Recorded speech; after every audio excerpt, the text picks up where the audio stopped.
Et nous allons aborder la dernière table ronde de l'après-midi. Donc, merci beaucoup, qui concerne les nouvelles technologies. Et pour cela, j'appelle Patrick Baudru, qui est membre du conseil d'administration d'Épilepsie France et délégué Île-de-France. Michel Levanquien, qui est directeur de recherche INSERM au laboratoire d'imagerie biomédicale U1146 et cofondateur de NaoX Technologies. Et Hervé, bonjour, asseyez-vous, merci.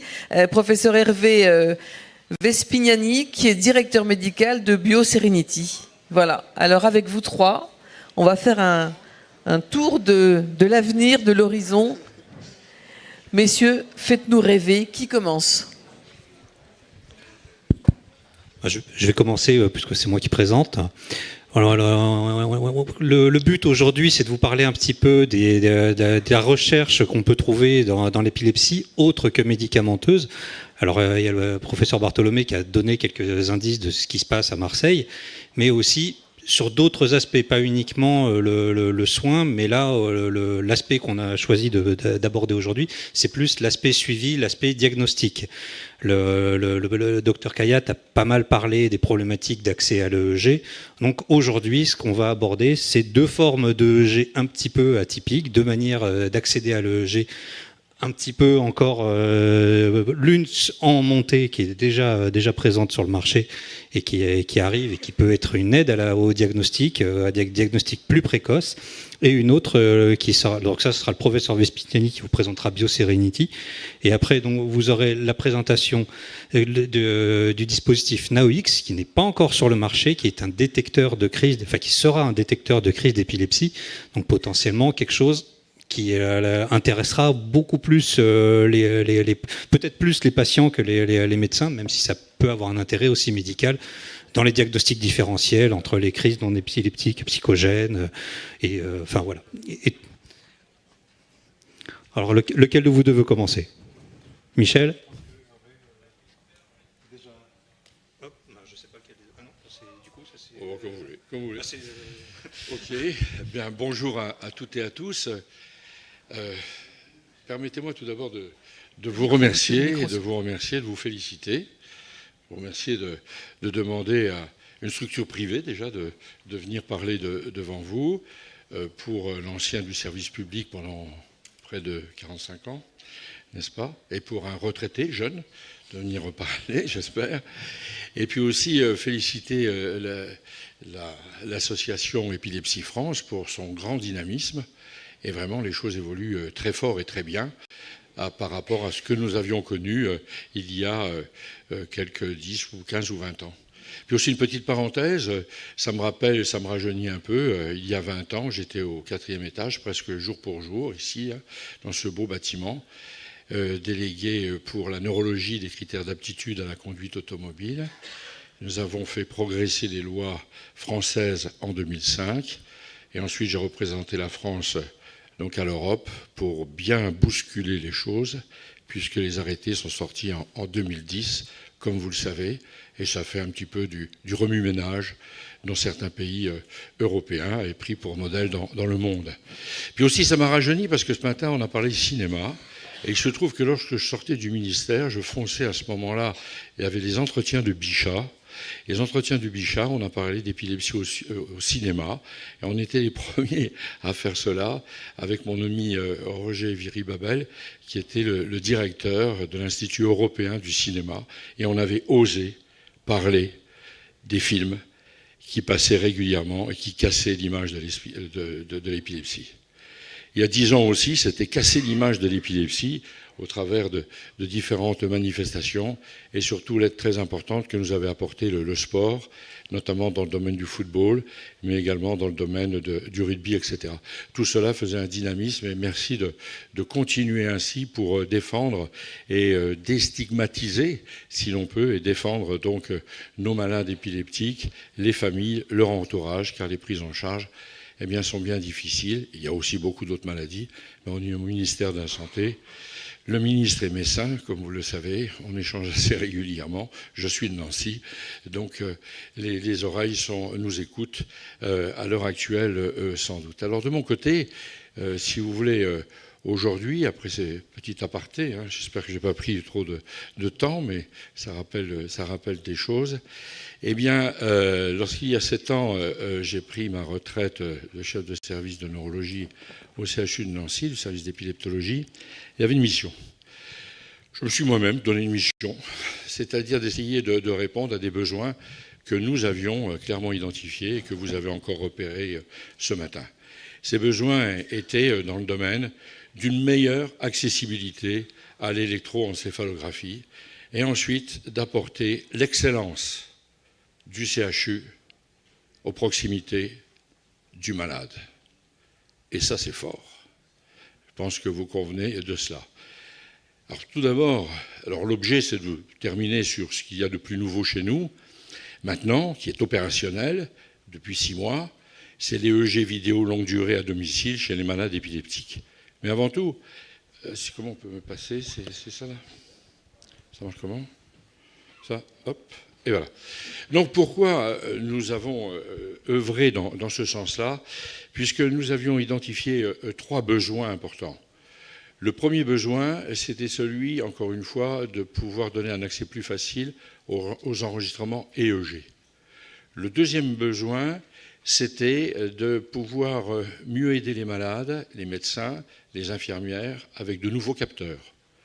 Et le troisième, c'est d'entourer tout cela avec une logistique opérationnelle très efficace de proximité. Alors le premier objectif, si vous voulez, c'est le domaine de la télémédecine, au sens large du terme. On peut mettre beaucoup de choses dans cela. Eh bien, ce premier objectif, nous l'avons centré, non pas dans l'épilepsie, nous l'avons centré dans l'EEG de façon générale. Sachez que là, on parle de l'épilepsie, mais sachez qu'en France, eh bien, dans beaucoup de services de réanimation, aux urgences, en dehors de l'épilepsie, l'accès à l'électroencéphalographie n'est pas aisé. Vous n'êtes pas les seuls. Il y a beaucoup d'autres maladies pour lesquelles on a besoin de faire un EEG, confusion inexpliquée, coma expliqué, mouvements anormaux expliqués, syndrome psychiatrique aigu, pour lesquels il n'y a pas d'accès à l'EEG. Donc nous avons alors mis au point, depuis 2014-2015, BioSerenity, nous avons mis au point la réalisation H24, quelle que soit l'heure de la journée et de la semaine, la réalisation s'il le faut, le transfert des données et l'interprétation en moins de 2 heures.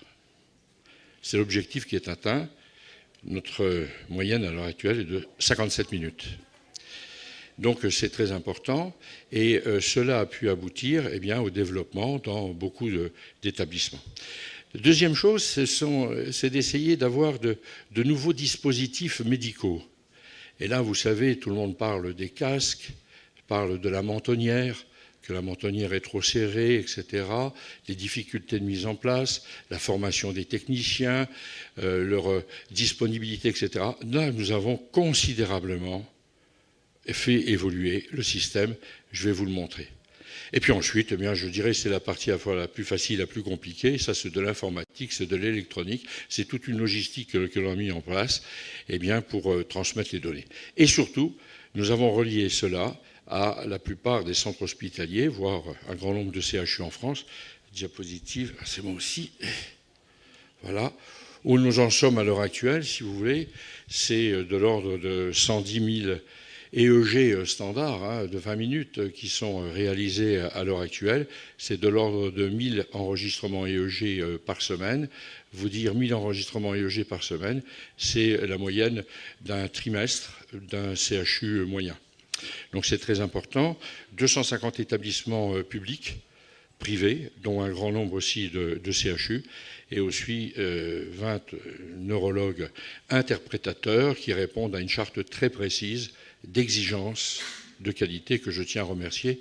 Et plusieurs sont dans cette assistance, autant adultes qu'enfants, voire même prématurés, puisque l'épilepsie, comme vous le savez, peut débuter vraiment très tôt. Donc cet aspect neurophy, c'est-à-dire développement de l'EEG standard, 20 minutes, au SAU, aux urgences, quelles que soient les pathologies dans les réanimations, nous a donné un savoir-faire. Et c'était notre première étape, c'était le premier élément de la fusée. C'est-à-dire une étape de crédibilité, d'efficacité, d'opérabilité, de pouvoir répondre dès qu'on nous appelle, eh bien de réaliser le plus rapidement possible l'EEG et l'interpréter. Je vous passe là le détail de cette courbe pour vous dire qu'elle est tout à fait opérationnelle avec un standard français qui est situé à Nancy, et la même chose existe aux États-Unis et centralisée en France. C'est une start-up française qui a sa base en France, à l'Institut du cerveau en particulier, et dont une grande part de la partie logistique se fait à Nancy. Cela nous permet ensuite de ce savoir-faire, encore une fois, en EEG standard, de le transposer pour les malades épileptiques. Et pour les malades épileptiques, d'emblée, nous avons réfléchi, en allant plus loin, à avoir de nouveaux dispositifs. Alors terminer, si vous voulez, les grosses machines qu'il faut transporter sur des chariots, terminer les gros ordinateurs que l'on apporte, terminer les fils. Maintenant, il nous faut simplement un tout petit appareil qui est plus petit que la plupart des smartphones que vous avez dans la poche. C'est ça maintenant, un enregistrement EEG. Et cet enregistrement EEG, il fallait également pouvoir l'adapter avec des capteurs. Vous voyez ce que l'on appelle le neuronaute, même le micro-neuronaute, tellement il est petit, tout a été simplifié, avec un relais direct par Internet, une interprétation online en direct possible avec vidéo synchronisée, et surtout nous avons pu mettre au point des capteurs nouveaux. Vous voyez cette personne qui a ce que nous avons appelé l'iSkype. Il n'y a plus de mentonnière, les électrodes sont simplement placées, j'allais même pas collées sur le puits, elles sont soutenues au niveau du cuir chevelu et permettent des enregistrements prolongés standards, 20 minutes, 1 heure, une journée, bien sûr plus longtemps, jusqu'à 72 heures avec les nouveaux appareillages que nous avons. Pour vous montrer les deux photos en bas, correspondaient à ce que nous considérons maintenant comme totalement obsolète, et nous sommes en pleine innovation, en plein mouvement, et c'est une start-up française donc qui a mis cela au point, BioSerenity. Alors dans l'autre domaine maintenant, et qui vous intéresse directement, il n'est plus question d'entendre parler de désertification de l'EEG, d'impossibilité d'EEG dans les 48 heures. Si cela existe, il faut le dire. Et ma formule est « oser, vouloir, savoir, ne pas se taire ». Parlons-en, ne pas se taire. Il faut faire remonter les difficultés d'accès à un enregistrement EEG standard. Et là, c'est vrai, ce matin, je crois que c'est Fabrice Bartholomé qui a bien dit que les EEG standards ne pouvaient pas tout résoudre. On sait que la probabilité augmente si l'enregistrement EEG est réalisé dans les 48 heures, mais elle reste faible, de l'ordre de 25%, si le diagnostic est celui de crise épileptique certaine et il n'y a pas de traduction EEG. Donc encore moins s'il s'agit de crise épileptique possible ou probable. Donc nous avons maintenant les moyens de pouvoir réaliser à proximité du malade, aux urgences. Nous disposons d'une flotte de près de 150 techniciens en France. Nous avons 250 établissements publics et privés partenaires et également des CHU. Donc là, on a une flotte importante et on a une force de frappe, je pouvais dire, donc, qui est enviée par beaucoup d'autres pays à l'heure actuelle. Nous avons pu mettre au point des enregistrements EEG vidéo longue durée à domicile. Quand je dis à domicile, c'est même le terme à proximité du malade. Ça ne veut pas dire obligatoirement chez lui, dans son lit, dans son salon, dans sa salle à manger. Cela veut dire possibilité dans des masses, possibilité dans les maisons de retraite, possibilité dans les EHPAD. Et ainsi, nous avons listé 6 indications afin de ne pas partir, si vous voulez, dans tous les sens, et d'estimer la sensibilité, la spécificité des anomalies EEG vidéo que l'on pourra observer pendant les 3 jours au maximum d'enregistrement. La première situation qui court en ce moment, là entre midi, je peux vous dire qu'avec 2 collègues, quand je me suis échappé, c'était pour voir des enregistrements qui se font en direct, en vidéo, donc chez les malades. On aurait pu faire une démonstration d'ailleurs directement de cela. Donc ce sont les malaises ou manifestations cliniques paroxystiques dont la nature épileptique est certaine, ou probable ou possible. Mais on n'a pas, par l'EEG standard, ce que je vous ai dit, la preuve, j'allais dire, le critère objectif. définition certaine, même du syndrome épileptique.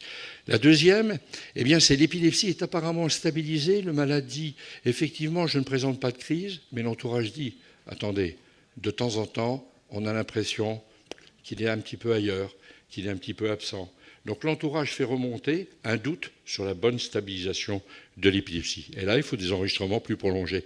La troisième, eh bien, c'est la possibilité clinique, le clinicien le sait, même les médecins généralistes, les médecins urgentistes savent qu'il existe des crises qui ressemblent beaucoup aux crises épileptiques et que l'on a appelées les crises psychogènes non épileptiques qui correspondent à une maladie précise du cerveau et qui nécessitent une prise en charge. Vous en avez parlé précédemment. Et puis alors, surtout les sujets âgés. Vous avez entendu ce matin l'épidémiologie, cette courbe en U qu'on montrait depuis très très longtemps. L'épilepsie après 60 ans est aussi fréquente que l'épilepsie avant l'âge de 15 ans. Et donc l'épilepsie qui débute très tardivement, associée ou non à des troubles cognitifs, associée ou non à une démence, la prise en charge dans pratiquement tous les pays est quasi nulle.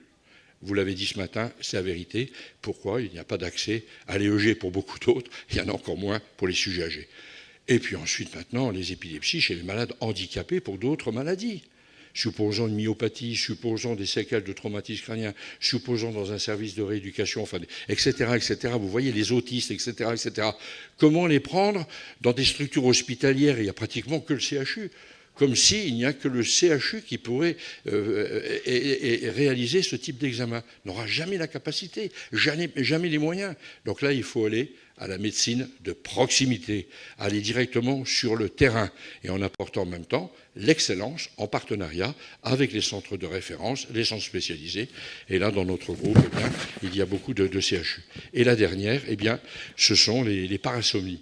Les événements pendant le sommeil, les événements bizarres qui existent pendant le sommeil, qui sont très peu dans les laboratoires de sommeil en France, et là qui nécessite eh bien, des enregistrements plus spécialisés, mais il n'y a pas accès direct à ces techniques. D'où l'intérêt des enregistrements EEG vidéo de longue durée à domicile. En clair, le message est d'espoir, et il est plus que d'espoir puisqu'il existe à l'heure actuelle.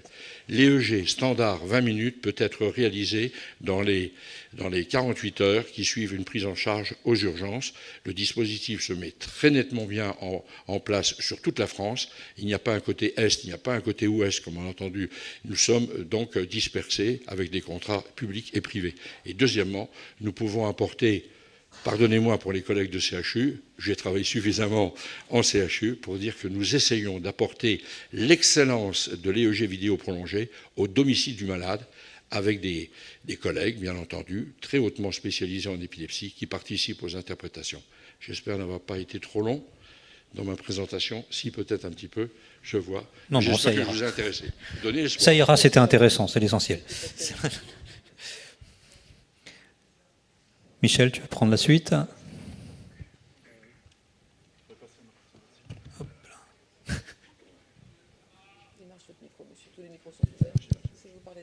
Vous m'entendez? Oui. C'est celui-là, d'accord, parfait. Donc merci beaucoup de l'invitation, c'est un honneur pour moi de venir ici. Donc je voudrais vous présenter ce qu'on a appelé les écouteurs NAOX, en particulier pour la suivi de longue durée des patients épileptiques. Donc je suis directeur de recherche à l'INSERM. Et j'ai co-créé avec un ancien étudiant une start-up qui s'appelle NAOX Technologies. Je voudrais vous expliquer exactement l'objectif et ce qu'on voudrait faire essentiellement. Donc, en tant que chercheur, il y a 20 ans, je me suis posé la question, est-ce qu'on peut anticiper les crises d'épilepsie? C'était une question, à l'époque, je pense, assez originale. J'ai eu la chance de publier dans le Lancet en fait, mes premières observations. Donc depuis 20 ans, beaucoup de travaux ont été faits, et des choses très intéressantes qui ont pu être publiées. Néanmoins, cette question n'a pas vraiment été encore résolue actuellement. Et de manière un peu frustrante pour un chercheur, finalement, les chiens peuvent anticiper mieux les crises d'épilepsie que les chercheurs et leurs programmes mathématiques. Donc c'est un peu frustrant, mais néanmoins c'est une réalité. Donc c'est un domaine dans lequel je pense qu'il y a eu beaucoup d'espoir, mais effectivement beaucoup de questions encore. Donc d'après moi, maintenant 20 ans après le début de ma carrière scientifique, je pense que le dispositif qu'on développe peut commencer à répondre à ces questions. Et je vais vous expliquer pourquoi. Donc alors je vais pas reprendre ce que c'est l'EEG, donc l'enregistrement électrique du cerveau se fait donc par ces systèmes, donc qui a beaucoup de limites. Et André a bien précisé les limites. La limite, c'est le manque de confort pour le patient. Donc on colle les électrodes avec du gel, donc c'est très peu confortable. On a besoin d'un technicien pour placer les électrodes. C'est aussi des tout petits signaux qui sont très sensibles au mouvement des patients. Donc la relecture des datas sont extrêmement difficiles, ça demande un expert. Et donc tout ça fait que cette technologie, qui est très vieille et très bien reconnue, bien sûr, très utile, reste difficile de mettre en place. Et en particulier, donc, la plupart des EEG durent à peu près une vingtaine de minutes. C'est très sensible au mouvement, donc on demande aux patients de ne pas trop bouger. Donc il y a un certain nombre de limitations de cette technique. Et en particulier, une limitation également, c'est que l'EEG de scalp a beaucoup de difficultés d'avoir accès à des structures qui sont profondes. Par exemple, les structures du lobe temporal, qui sont des structures, comme vous le savez, qui sont très sensibles et très épileptogènes. Donc, dans le domaine des neurotechnologies, donc sur l'idée d'essayer d'enregistrer le cerveau d'une manière un peu différente que l'EEG, en fait, il y a un grand développement technologique. Donc il y a des startups, il y a des entreprises, il y a des universitaires, il y a même des communautés qui se mettent en place, qui essayent d'une certaine manière d'avoir de nouvelles interfaces avec l'activité cérébrale. Donc classiquement, on peut dire qu'il y a des stratégies qui sont plus invasives, dans lesquelles ça demande une intervention chirurgicale pour la mise en place d'implants. Donc il y a bien sûr des situations dans lesquelles c'est nécessaire, mais bien sûr des risques aussi associés. Mais il y a aussi des technologies qui sont beaucoup plus non invasives. Il suffit de mettre des capteurs sur la tête, donc c'est moins précis, mais c'est plus confortable, c'est plus facilement mis en place chez les sujets. Donc là, c'est un certain nombre de systèmes embarqués, donc il y en a vraiment beaucoup. Là, c'est quelques exemples. Donc ici, à la différence d'un EEG qui est fait à l'hôpital, c'est un EEG qui est fait avec des capteurs qui sont secs. Donc ça ne nécessite pas la mise en place de gel. Et la plupart du temps, on utilise un téléphone portable au lieu d'utiliser un ordinateur. Donc c'est ce type de systèmes qui sont mis en place, qui sont assez bien acceptés, qui ont néanmoins la validité des datas et des données est parfois très variable. L'évaluation, disons, de la qualité du signal parfois est difficile. On ne sait pas très bien en fait si ça enregistre quelque chose ou pas parfois. D'autres systèmes sont beaucoup plus reconnus, mais néanmoins, lorsqu'on demande aux patients est-ce qu'ils voudraient porter ce type de dispositif, souvent le confort joue un rôle très important, mais également aussi la stigmatisation. Donc si vous portez ce type de dispositif à la maison ou vous sortez avec sur la rue, bien sûr, il y a une discrimination qui apparaît, il y a disons, une visibilité de ce dispositif qui est présent. Donc ça, c'est un gros problème pour les patients. Donc ça, c'est l'idée de notre dispositif. Donc les écouteurs NAOX, en fait, c'est ce dispositif que vous voyez ici. Donc il s'agit de développer en fait des écouteurs avec des capteurs secs qui enregistrent l'activité du cerveau. Donc l'originalité de notre start-up, c'est d'avoir miniaturisé un système EEG, pas au niveau de la taille d'un téléphone portable, mais plutôt la taille d'un écouteur. Donc c'est tout petit, on met les systèmes dans l'oreillette. Vous voyez ici une pièce de 2 €, vous voyez le système est extrêmement petit, et ça permet de manière très discrète et d'après moi unique d'enregistrer en fait l'EEG, mais sur des très très longues durées. Donc on ne parle pas de 72 heures, on parle maintenant de semaines d'enregistrement. Donc ça permet d'enregistrer sur le très long terme des patients épileptiques. Alors il y a des recherches qui se font dans ce domaine, on n'est pas les premiers. Ce qu'on sait, c'est que lorsque vous avez des capteurs dans l'oreille, où il y a une certaine proximité par rapport au cerveau, là je vous ai mis en bas une représentation, et tout particulièrement une proximité par rapport au lobe temporal. Donc on est dans le canal auditif assez proche du cerveau, et on a un certain nombre de signaux, et dont l'EEG qui peuvent être enregistrés. L'intérêt aussi de mettre dans le conduit auditif, il y a une sorte d'effet de pince, qui fait que les capteurs sont bien stables, dans une position relativement stéréotypée. Et il y a une sorte de protection naturelle, parce que c'est dans l'oreille, par rapport à un certain nombre de perturbations et de bruits extérieurs. Donc c'est un endroit, à mon avis, particulièrement, disons, intéressant pour enregistrer l'activité cérébrale de manière très discrète. Donc on a validé notre système, donc là c'est un exemple de validation. On a validé donc en faisant un enregistrement double, EEG de scalp avec un système clinique, avec des électrodes humides, et le système NAOX que vous voyez ici en rouge, et on voit une très bonne superposition entre les signaux. Donc là, c'est une crise d'absence dans laquelle on voit clairement le rythme à 3 Hz. Donc on est en train de mettre en place une étude avec Julie Baffel de la Fondation Rothschild et de Rima Nabou à Necker pour évaluer notre dispositif en comparaison avec ce qui est fait aussi en clinique. On a également montré qu'on peut détecter des crises en dehors de l'hôpital. Donc on a demandé à une personne de porter notre dispositif pendant le télétravail pendant 4 heures. Et on a pu donc faire un enregistrement dans lequel on a déterminé à partir d'un algorithme mathématique 2 événements. Donc, vous voyez donc des événements qui sont ici détectés. Et chaque événement détecté donc, par ces calculs mathématiques correspond à une crise qui n'a pas été ressentie par le patient, mais qui a été d'une certaine manière confirmée ensuite par les médecins. Donc ça prouve qu'on peut faire des enregistrements à l'extérieur de l'hôpital avec notre dispositif. Donc ce qu'on propose, c'est la chose suivante, c'est que nos capteurs, nos oreillettes, vont enregistrer l'activité cérébrale des patients. On ajoute aussi un accéléromètre pour les mouvements et également la possibilité d'avoir un pouce-bouton qui permet au patient de dire, comme à l'hôpital, qu'il a quelque chose qui est anormal, qu'il a peut-être des phénomènes, disons, qu'il rapporte. On a une application qui permet, en partie, de filmer la vidéo en même temps, de mettre un certain nombre d'informations, par exemple sur la posologie des médicaments, et ça c'est envoyé à un serveur sécurisé dans lequel on fait en fait tourner des problèmes mathématiques, des algorithmes mathématiques, donc essentiellement de l'intelligence artificielle qui nous permet de détecter les crises. Et ces détections de crises sont envoyées ensuite à une plateforme pour les médecins qui permet de visualiser donc, les événements qui ont été détectés, de les utiliser dans leur traitement et en particulier de voir aussi la vidéo associée aux crises. Donc c'est ça qu'on est en train de mettre en place. Donc c'est un gros travail, mais je pense qu'on trouve très utile pour la raison suivante, c'est que compter les crises, tout particulièrement pour les médecins, c'est vraiment le cœur du diagnostic de l'épilepsie. Donc, comme vous le savez, la plupart des patients ne font pas des crises à l'hôpital, en particulier pendant des EEG de routine de 20 minutes. Donc, en fait, l'ensemble de l'évaluation des diagnostics de l'épilepsie repose finalement sur ce que disent les patients. Donc, ou leur entourage. Et on sait très bien que c'est pas très précis, c'est pas toujours fiable. Et donc ces journaux de crise en fait sont très intéressants, mais néanmoins posent un certain nombre de problèmes d'objectivité parfois. Donc il a été par exemple montré qu'il y a à peu près 30% des crises pendant la journée qui n'ont pas été rapportées par les patients. Et la nuit, c'est pire, c'est 60% des crises qui ne sont pas rapportées par les patients. Donc ça pose un véritable problème. Et nous pensons que d'utiliser un dispositif sur la très longue durée, confortable, nous permettrait en fait aux médecins d'avoir une mesure objective du nombre de crises. Par exemple, s'il fait un traitement médicamenteux, ça permet de savoir si le traitement a une certaine efficacité. Donc ça, c'est une information qu'on apporte au-delà de ce qui est possible actuellement. Alors, je reviens un peu à mon obsession personnelle de chercheur.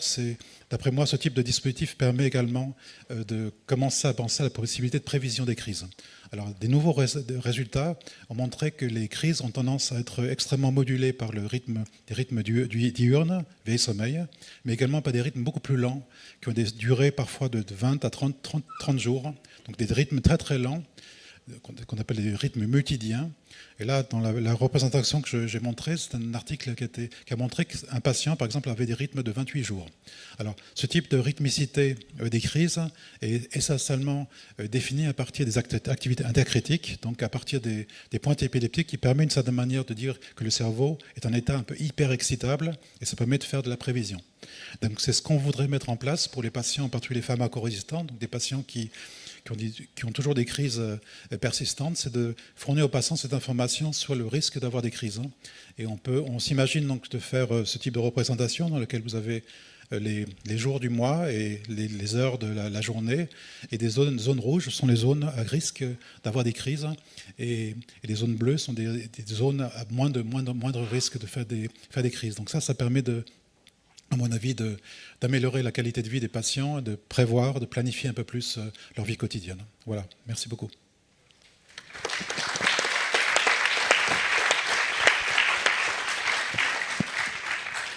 Bon, alors, vous emballez pas trop vite, la prévision des crises, c'est encore une prévision. Hein. Là encore, on n'en est pas encore là. C'est au niveau l'un comme l'autre, au niveau de la place thérapeutique de vos dispositifs. Vous en avez déjà un petit peu parlé. Comment est-ce que vous voyez ça? Est-ce que par exemple le BioSerenity, vous voyez remplacer l'intégralité de la mesure EEG qui est faite à l'hôpital? Pourquoi pas mutualiser l'intégralité des besoins? J'en sais rien. Le NaoX, comment est-ce que vous voyez interagir vous aussi avec les soignants, avec les patients? Enfin, comment est-ce qu'on saura que vous existez? Comment est-ce qu'on saura quand on fait appel à vous? Alors là, c'est plus pour les soignants, pour BioSerenity. C'est pas forcément le patient qui va vous appeler. Du coup, c'est voilà. Ce sont souvent les patients qui nous appellent après les prises en charge aux urgences. Ce sont souvent les médecins généralistes également qui préviennent le malade. Et on s'est rendu compte de cela, c'est depuis 18 mois. Pourquoi? Parce que des malades sortent des urgences, allez voir et faites-vous faire un EEG. Quelles que soient les régions, hein. Donc les malades ont un numéro et ils nous appellent et on réalise le tracé. À la question que vous posez des hôpitaux, il faut obligatoirement que l'activité EEG se développe mieux dans les hôpitaux, encore plus dans les hôpitaux, CHU, centres hospitaliers généraux, et dans tous les services de prise en charge du malade, quel qu'il soit. Ça me paraît très, très, très important. À mesure que l'on développe, si vous voulez, ce que nous essayons de faire, on se rend compte de la très grande utilité. Je vous fais une parenthèse. Eh bien, dans beaucoup de comas inexpliqués, il n'y avait pas de surveillance EEG. Ça n'a rien à voir avec l'épilepsie, ou parfois l'épilepsie. Dans les syndromes confusionnels inexpliqués, on ne faisait pas d'EEG. Dans des services de CHU, où on apporte maintenant la possibilité de réaliser rapidement un enregistrement EEG qui ne pouvait pas être fait, faute de personnel, faute de techniciens, faute de médecins formés, etc., eh bien, il y a une prise en considération beaucoup plus importante de l'outil EEG. Alors, à titre personnel, je peux vous dire, avec l'expérience quand même et de mon âge, c'est de pouvoir dire, plus on parlera et plus on fera de l'EEG de qualité, quelles que soient les techniques, eh bien, plus on progressera. On est du progrès et il faut apporter ça. Ce que je vous ai dit, pour moi, ça fait très mal aux oreilles quand on me dit on ne peut pas obtenir un tracé EEG. On n'arrive pas à avoir un neurologue. Quand on m'a dit ce matin, j'ai entendu les neurologues spécialisés en épilepsie, il n'y a que... Non, il faut que tous les neurologues qui voient de temps en temps un malade, dans certaines régions, il ne peut pas y avoir que des grands spécialistes de l'épilepsie. Mais il faut pouvoir leur apporter l'outil. Ils peuvent interroger le malade, ils peuvent le suivre, ils n'ont pas l'outil EEG. Ils auront facilement une IRM, plus ou moins, mais ils n'ont pas l'outil EEG. Donc il faut leur apporter cet outil EEG, puisqu'ils n'interprètent pas directement, on leur apporte les conclusions comme ils ont une conclusion IRM. Et les choses seront beaucoup plus simples. Ce que j'observe, et permettez-moi de, peut-être pas trop long, mais à mesure que l'on progresse, à mesure les neurologues, les neuropédiatres, les réanimateurs s'intéressent de plus en plus et viennent à des formations spécialisées en électroencéphalographie qui ne se font pas dans le monde universitaire. Et je sais de quoi je parle, puisque j'ai créé le DIU d'épileptologie et le DIU de neurophysiologie, n'est-ce pas? Donc là, il y a un manque. Et permettez-moi aussi de dire, Monsieur le Président, qui est toujours là, voilà. Pardonnez-moi, hein, mais parmi les différents partenaires, et surtout dans ce lieu, il y a un partenaire qui n'a pas été cité du tout, c'est le partenaire, l'industrie pharmaceutique. L'industrie pharmaceutique en France, et de ce que j'observe en particulier au niveau de l'épilepsie, est un partenaire essentiel qui nous a considérablement aidés dans la formation des médecins aux enregistrements et à l'interprétation des EEG et aux techniciens. En 20 ans, 2400 neurologues sont venus à des formations et près de 250 techniciens et également des médecins pour être formés au permis de conduire, n'est-ce pas, épilepsie et conduite automobile, grâce à l'industrie pharmaceutique qui a travaillé en toute transparence. Et ça, il faut savoir le dire dans ce monde actuel où, enfin, on ne va pas plus développer le sujet, mais je tiens à le dire aussi. Alors, je vais répondre quand même sur cette question sur les laboratoires. Évidemment, Épilepsie France serait riche aujourd'hui si elle travaillait avec les laboratoires. Patrick peut vous le dire, d'autres administrateurs peuvent vous le dire, parce qu'on est sollicité en moyenne à peu près une fois par semaine ou une fois toutes les 2 semaines pour travailler avec ou toucher des subventions de laboratoire. Mais l'association Épilepsie France a une particularité qui est statutaire, c'est qu'elle ne peut pas toucher d'argent des laboratoires. Et donc on a une réglementation un peu particulière là-dessus au niveau interne et qui est historique. Ça, c'est la première chose. Et j'en suis fier parce que ça nous permet d'être indépendants aussi vis-à-vis de l'ensemble des laboratoires. Je ne critique pas les labos, ils font un métier fantastique. Simplement, économiquement, pour nous, c'est difficile. On vit que des dons, et évidemment, mais on est totalement indépendant des laboratoires. J'entends lire ou je vois des écrits quelque part qu'on est payé par Sanofi, par UCB ou par d'autres, hein, mais non. Et on est totalement indépendant.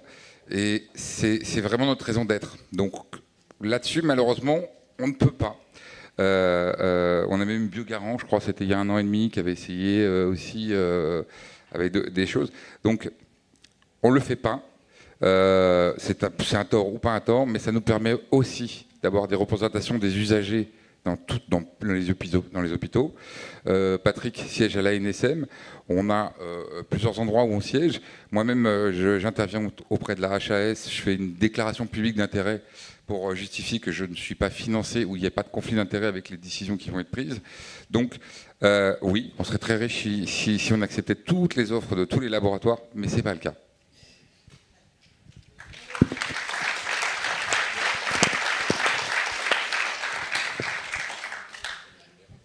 Donc, moi, ce que je voudrais dire, c'est que notre système, par exemple, intra-auriculaire, ne remplace pas l'EEG. Et ça, c'est important de préciser. C'est-à-dire que c'est très complémentaire. Et je pense que l'EEG apporte tellement d'informations diagnostiques utiles. Avoir quelques capteurs, c'est malheureusement pas suffisant pour poser vraiment un diagnostic. Néanmoins, il y a un manque criant, et c'est souvent quelque chose qui revient des patients, c'est pour avoir des mesures de crise, en particulier la nuit. Donc c'est vraiment un domaine dans lequel, sur le très long terme, pas seulement sur 72 heures, c'est un domaine dans lequel je pense qu'il y a beaucoup de choses à faire. Et là, les patients épileptiques ont un rôle à jouer. Ça ne vient pas que des chercheurs ou des médecins, mais il faut nous faire remonter quelles sont les difficultés auxquelles vous êtes confrontés, quels sont les usages qui vous... Donc c'est quelque chose qui est très important aussi, c'est pour ça que c'est un plaisir pour moi d'être ici. Mais notre système, tout particulièrement, permet une mesure objective de la fréquence des crises, du nombre des crises. Et notre usage, par exemple, qu'on envisage, c'est par exemple que notre dispositif sera associé à un médicament. Donc le médecin qui propose un médicament pour un patient épileptique, pour la titration, pour la concentration du médicament, peut utiliser notre dispositif pour savoir si les crises ont été contrôlées ou pas. Donc c'est cet usage qu'on voudrait mettre en place. Oui. Tout à fait. Puis après, un petit usage avec qui j'en ai parlé avec certains des chercheurs de NAOX, c'est qu'en fait, ça pourrait être couplé avec d'autres systèmes, des systèmes de protection ou autres. À partir du moment où on détecte l'apparition d'une crise, il peut y avoir des systèmes d'urgence, des systèmes d'appel. Enfin, là, il faut faire jouer notre imagination, c'est le moment. Voilà. Maintenant, on va faire un petit temps de questions, s'il y en a qu'on...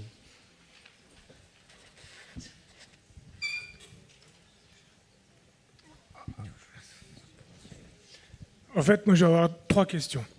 Oula. Donc, mais elles sont toutes liées. Donc, la première, c'est comment le patient peut avoir accès à votre système, en fait. Parce qu'aujourd'hui, on s'aperçoit que malgré tout, on préconise toujours des EEG traditionnels, quelque part. La deuxième question, c'est est-ce que le patient, s'il y accède, est-ce qu'il a une formation quelconque ou est-ce qu'il est accompagné pour utiliser ce système? Et la troisième question, est-ce que c'est pris en charge et si oui, comment? Alors, merci pour ces questions tout à fait pratiques. La dernière, déjà, on commencera, bien entendu, prise en charge entièrement par la sécurité sociale, sans aucun dépassement d'honoraires. C'est le principe de la maison. Donc, prise en charge entièrement. Deuxièmement, pour la première question, comment faire? Eh bien, comment faire, c'est d'informer, et nous aussi, nous essayons d'informer au mieux, pour la prescription des EEG standards, j'allais dire environ 75% des services d'urgence en France sont à l'heure actuelle au courant, sont informés. Nous, il faut maintenant qu'on arrive à suivre. Quand je vous ai dit qu'on avait une flotte de techniciens hospitaliers ou libéraux ou en retraite et que l'on forme. Donc petit à petit, les choses se mettent en place. Quand je vous dis qu'on a commencé en 2015 et que nous sommes maintenant à près de 1000 enregistrements par semaine, cela vous montre, si vous voulez, les capacités de réaction. Donc on l'informe. Deuxièmement, ce sont les neurologues prescripteurs qui sont maintenant directement informés. Et pour vous informer encore plus, des réunions avec les plus intéressés sur le plan épileptique des CHU et des neurologues privés, libéraux, sont conviés à 2 réunions que nous organisons dans 15 jours, n'est-ce pas? Et pour leur expliquer comment il faut faire. Pour l'instant, nous avons fait des pilotes. Nous avons fait des pilotes en Île-de-France et nous avons fait des pilotes, bien entendu, en Lorraine, avec le CHU de Nancy. Et en Île-de-France, eh bien, ça tourne. Là, ça tourne à la fois chez les adultes et aussi chez les enfants. Oui. La question est très importante. Pardon, je vais plus loin. Contrairement à la partie, si vous voulez, EEG standard. EEG standard, l'enregistrement est réalisé, mais le médecin qui interprète ne connaît pas précisément le malade. Il connaît le motif du réanimateur ou de l'urgentiste. Vous imaginez, en pleine nuit, enfin, etc., les week-ends. Bon. Mais pour l'EEG vidéo prolongée, le système est totalement différent. Et nous avons imposé que le médecin interprétateur soit le médecin prescripteur, c'est-à-dire le médecin neurologue qui connaît son malade. Donc la plupart, ce sont des épileptologues, parce que là, c'est déjà un niveau, j'allais dire 2. Mais ces médecins épileptologues de ville, libéraux, et il y en a beaucoup en France qui travaillent régulièrement en épilepsie, n'ont pas un accès direct au CHU. Je connais bien le fonctionnement du CHU, hein, vous imaginez. Il y a 6 lits au maximum, parfois 8, et très souvent 2 ou 3, qui ne fonctionnent presque à moitié que pour l'évaluation des épilepsies potentiellement chirurgicales. Donc là, il y a des délais, vous le savez mieux que moi, qui sont largement au-delà de 6 mois pour pouvoir réaliser des enregistrements dans les indications que je vous ai montrées. Hein. Voilà. Donc la réponse, je pense, est simple. Ce sont les neurologues qui sont les prescripteurs, qui sont les interprétateurs, et nous les informons. Mais je crois que la question était aussi comment se font les enregistrements. Est-ce qu'un technicien se déplace? Oui, très bien. Est-ce qu'il reste à domicile? Oui, c'est des questions... Merci. Donc très, très pratique. Donc nous avons formé des techniciens qui sont en même temps formés à l'éducation thérapeutique, donc IPA, pour la moitié d'entre eux en ce moment, et donc ça va progresser, qui vont directement au domicile ou dans les masses, ou enfin voilà, tout ce que je vous ai dit, et mettre en place le dispositif, explique. Mettre en place le dispositif, c'est de l'ordre du quart d'heure. Vous voyez, tout le reste du temps, c'est d'expliquer comment il faut faire, et surtout d'avoir un bon accès Internet. Donc là, nous, on apporte nous-mêmes des dispositifs qui permettent bien d'accélérer un petit peu les débits, parce que l'un des problèmes aussi en France, c'est pas que la désertification médicale, mais c'est tout de même le niveau de débit des lignes informatiques Internet. Et puis après, tout se met en marche. Donc, oui. Oui, une IPA, non, c'est pas d'emblée une IPA, c'est un technicien EEG comme vous les connaissez, donc au cabinet d'un neurologue libéral ou en CHU. Donc c'est un technicien EEG qui est formé et qui va à domicile. Et parmi ceux qui se déplacent, environ 50%, tout juste 50% à l'heure actuelle, sont également IPA, parce qu'il est très important. Vous savez, là c'est le contact avec le malade, le technicien à domicile. Qu'est-ce que je vais avoir? Comment ça va se passer? Qu'est-ce que je dois faire s'il va une crise? Sur quel bouton je dois appuyer? Comment je vais faire, etc. Et nous, ce que je ne vous ai pas dit, c'est qu'on a déjà la technique, et nous, on la teste en Lorraine, c'est d'une lecture directe, au domicile, si vous voulez, du médecin. Et là, nous le faisons, à titre expérimental et pilote. Eh bien, nous surveillons les malades à domicile, H24. Peut-être d'autres questions? Oui, j'ai une question. Oui, bonjour. Voilà. Moi aussi, c'est peu complémentaire de la question précédente. Moi, je suis médecin et je travaille en EHPAD et j'ai vu effectivement que ce que vous disiez, les crises d'épilepsie sont totalement méconnues, prises pour des AVC, etc., avec des retards thérapeutiques très longs. Et effectivement, comment fait-on pratiquement à ce moment-là, par le médecin coordonnateur, vous disiez qu'il y avait un numéro de téléphone, le médecin vous appelait. Donc on peut vous appeler et demander. Bien sûr. Et demander. Bien sûr. Voilà. Vous êtes de quelle région? À côté d'Avignon. À côté d'Avignon, Valence alors aussi. Non, enfin plutôt Nîmes. Quoi. Un peu à Avignon. Ouais. Nous avons donc un centre à Valence là, qui est opérationnel.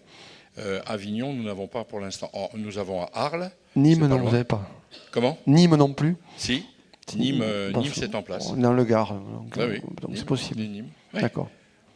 Donc il suffit en fait de vous appeler, c'est ça? Et Bien vous sûr. avez un téléphone à vous donner? C'est-à-dire le médecin, vous êtes médecin, vous avez dit, Oui. médecin gériatre, bien Oui. entendu. Généraliste. Je crois qu'il y a du personnel ici donc de la maison, ou autrement je pourrais vous donner même une brochure, mais c'était pas là, mais je vous laisserai mes coordonnées directes puisque c'est permis, et on organisera ça au mieux pour vous informer, donc près de Nîmes. Le système est très opérationnel. Oui, c'est ça. Donc, Et toujours, c'est en accord, si vous voulez. C'est ça qu'il faut bien en même temps comprendre, enfin accepter en même temps. C'est en parfait accord avec les spécialistes de votre environnement. Donc là, je vois Nîmes, on les connaît tous, on les a tous plus ou moins côtoyés ou formés. Eh bien, donc, on travaille vraiment en partenariat avec les spécialistes de l'épilepsie du coin. Parce que ce n'est pas nous, après, qui allons suivre. Nous allons donner l'information recherchée. Si je peux me permettre de répondre, en pratique, comment les choses se font, c'est pas 72 heures, c'est 72 heures maximum. Chaque tranche de 24 heures, remboursée par la sécurité sociale, nous répondons à la question, est-ce que l'enregistrement a apporté l'information attendue? Oui, on arrête. Ça coûte moins cher à la sécurité sociale. Non, on continue. Des études ont montré que dans la première situation d'épilepsie certaine avec EEG normal, la sensibilité de l'EEG montait de 24% à 68%. Validé American Neurology, dont l'équipe de Nancy a participé. Donc ce sont des choses vraiment qui sont très, très pointues et très précises. Alors chez les sujets âgés, là manifestement, vous qui êtes médecin coordonnateur, vous savez l'importance du besoin. Et on est rassuré parce que le scan est normal, et quand on peut avoir un scanner, quand on peut transporter, mais un EEG sur place est un outil fondamental. Donc je vous donnerai les coordonnées tout de suite. Merci. Je vous en prie. Merci. On prend peut-être une dernière question avant les conclusions. Oui. Je vous remercie. Avant tout, je voulais déjà remercier et féliciter Épilepsie France parce que pour la qualité des intervenants, la qualité des présentations, vraiment bravo. Et toute l'équipe, hein, bien sûr. Vous félicitez également pour votre innovation, parce que vraiment, c'est extraordinaire. Bon, ça me parle, en tous les cas. Alors, moi, il y a deux questions qui se posent, si vous me le permettez.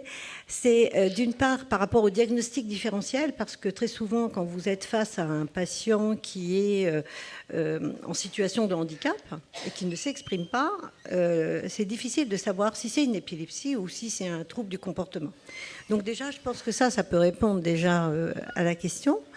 Et la deuxième, entre guillemets, c'est par rapport à la détection de l'épilepsie, vous en avez parlé. Est-ce que, sachant que les chiens sont capables de détecter 7 minutes, même plus, avant l'épilepsie, avez-vous essayé de faire un examen parallèle qui vous permettrait de faire le lien entre le moment où le chien détecte et vous sur des signes cliniques, sur des signes biologiques, des examens complémentaires sur lesquels on pourrait s'appuyer et avoir une réponse finalement? On ne sait pas très bien en fait pourquoi les chiens arrivent parfois à prédire les crises. Ce qu'on sait, c'est effectivement les odeurs qui sont impliquées, la sudation qui est émise pendant les crises. Donc peut-être il y a les prodromes entraînent aussi des odeurs particulières des patients. Effectivement, ça c'est très intéressant. Mais ça reste néanmoins, je pense, à évaluer scientifiquement de manière plus claire. Donc non, nous, ce qu'on propose, c'est justement d'organiser beaucoup de data pour pouvoir avoir ce type d'information qui n'est plus uniquement anecdotique, mais qui peut être plus statistiquement significatif. C'est le gros problème de ce domaine.